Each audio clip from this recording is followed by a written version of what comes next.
Welcome back to the channel, everybody. Thanks for dropping in. Today, we're going to be going over why the Blackmagic Pocket Cinema 4K is the most underrated camera of 2021.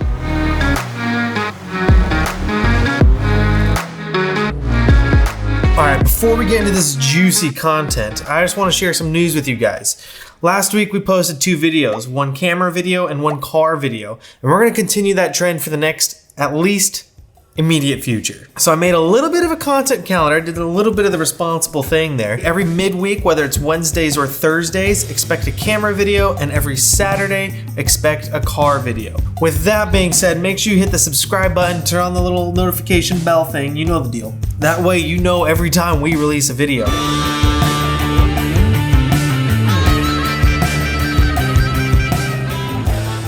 So it's no secret, the last year to year and a half has provided us with some incredible cameras from all the major manufacturers, from Canon, Sony, Panasonic, even Blackmagic.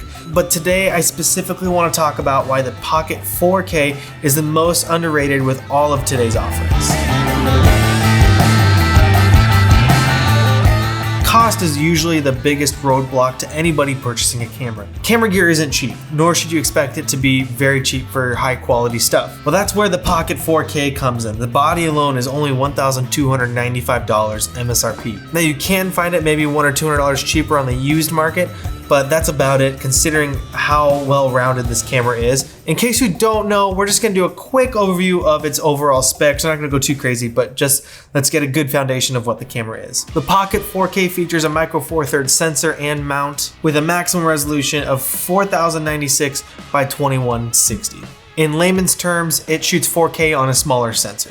My absolute favorite part about filming with this camera is the ability to shoot in B-RAW, the film color profile, and on top of that, you get 13 stops of dynamic range. This allows you so much flexibility in post. Oh, and I cannot forget to mention it has dual native ISOs, which honestly allows you to get really good footage in low light scenarios. Traditionally, micro four thirds sensors absolutely just fall apart in low light situations. It's just such a small sensor that you just don't get a lot of wiggle room when it comes to allowing more light in. By no means is the Pocket 4K a low light king, but it absolutely can give you solid, very usable footage in a squeeze.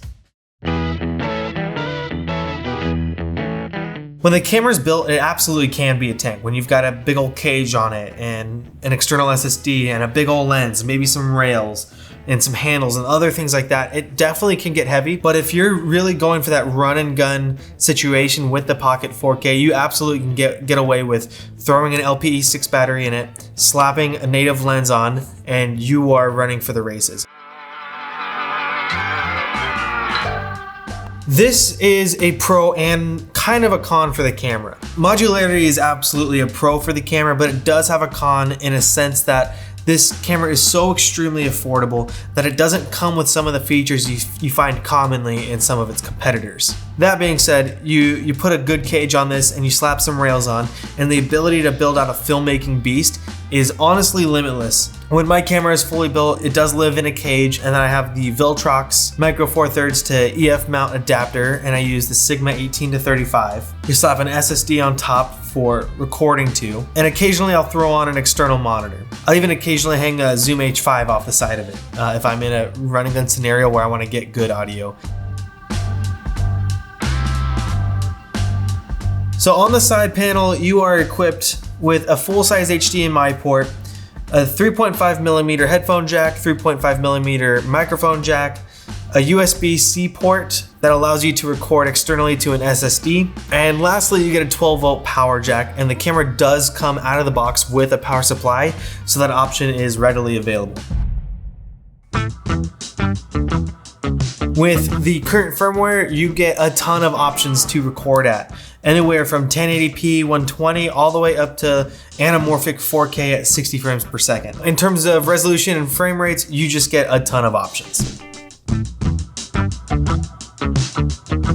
So this kind of builds off the last one as well. Built in straight into the camera, you get an option to preview LUTs or even burn them into your footage while you're recording. That really allows you to get the most out of your camera on set, and you know exactly the look you're going for, and you get it 10 out of 10 times. All right, so that's all of my major things that I love about the camera, and now we're gonna roll on to some of the cons. There are two major cons in my eyes that I wish I would have seen in the camera previously, but for the price point, it's hard to complain.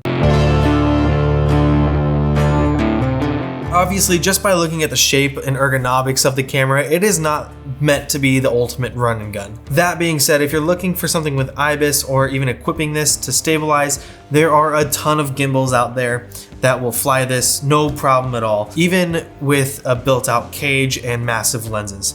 The gimbal options that have come out recently, especially from DJI and Zhiyun, are absolutely incredible, and I know plenty of people who fly these all the time. Obviously, you can get stabilized lenses, but still out of the box without a gimbal, going handheld, don't expect to get buttery smooth footage. There is the option of 1080-120. I'd rather shoot 4K 60, which you can still get a lot of smooth stuff, and then in post you put a warp stabilizer on it, good to go.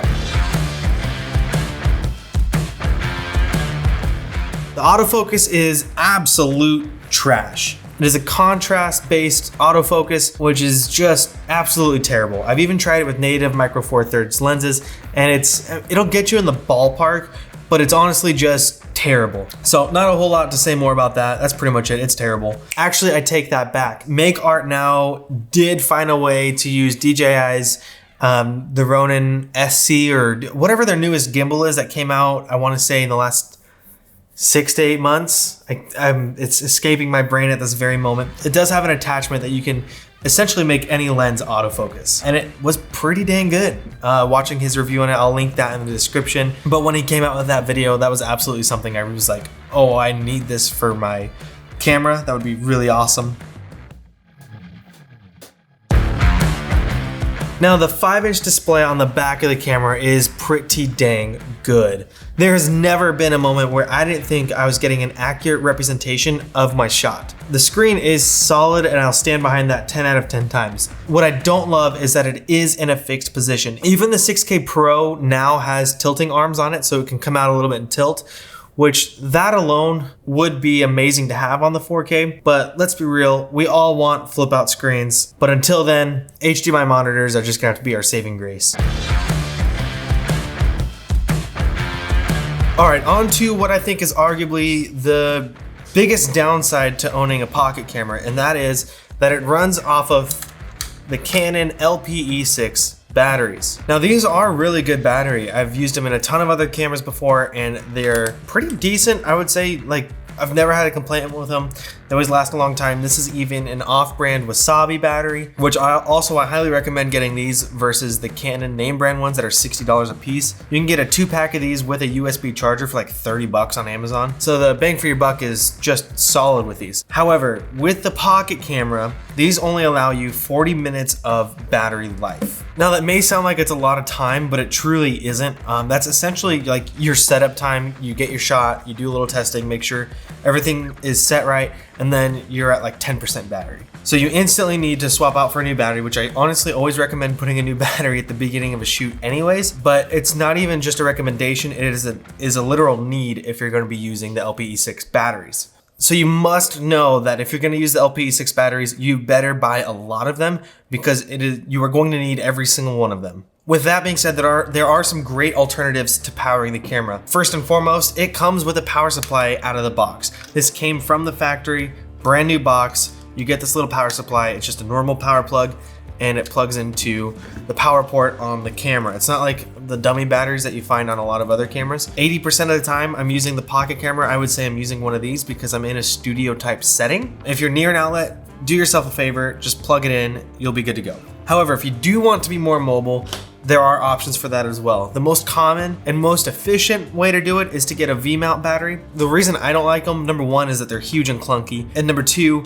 when you mount them to your rig, they usually go behind the camera, which actually blocks your screen. So at that point, you are obligated to get an external monitor, which isn't a big deal. If you're using one of these, you probably should have an external monitor anyways. The other really common alternative to powering them is with NPF batteries, Once again, a really common battery that you can get in all sorts of different sizes that'll also power a lot of accessories. I've seen lights powered by these. Small Rig does make an attachment for their cages such as this that you can attach, I'm pretty sure, anywhere on this cage. Your battery slides onto the plate and a cable runs from the plate to the camera. And that's a really efficient way to power your camera as well. You'll get, I think, 3 hours of life out of it. I don't have that plate or that cable, but it is something that I actually would like to get at some point if I'm gonna keep using this in mobile scenarios. And the NPF batteries come in different sizes. You can either get a bigger, bulkier one like this, or you can get these smaller, thinner ones, and they make some that are even like half the size of this if you really want to. So that you get a lot of options in terms of power, duration,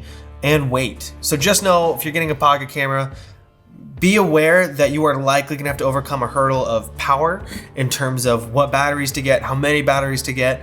Do you have a power supply, or are you near an outlet? Just know it is something that you're gonna have to be a little bit more aware of compared to other cameras. So to wrap all of this up, who is the camera for?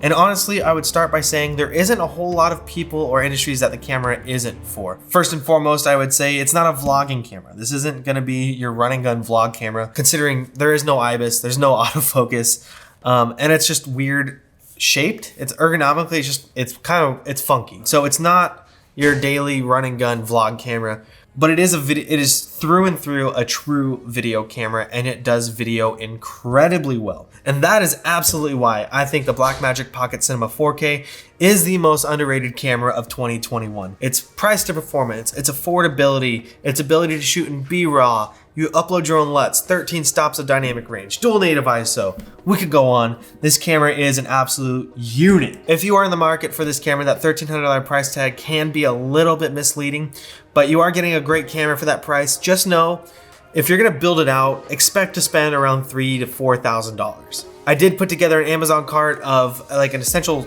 starter kit for the Blackmagic Pocket 4K. There's a cage in there, a myriad of different batteries, a lens, an SSD, and just the essential accessories to start using a lot of the potential out of the camera. So that's all I've got for you guys today. I'd love to hear your thoughts and comments. Do you own one of these cameras already? What are your thoughts? What would you recommend to somebody when they're in the buying market for one of these? I'm very curious to hear other people's thoughts. This is what I think about it. This is my own personal opinion.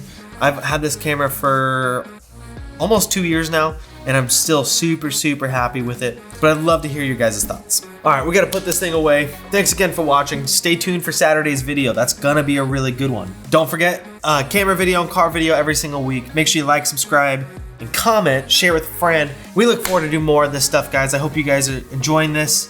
Let me know what you guys think. Like always, we'll see you guys next time. Peace.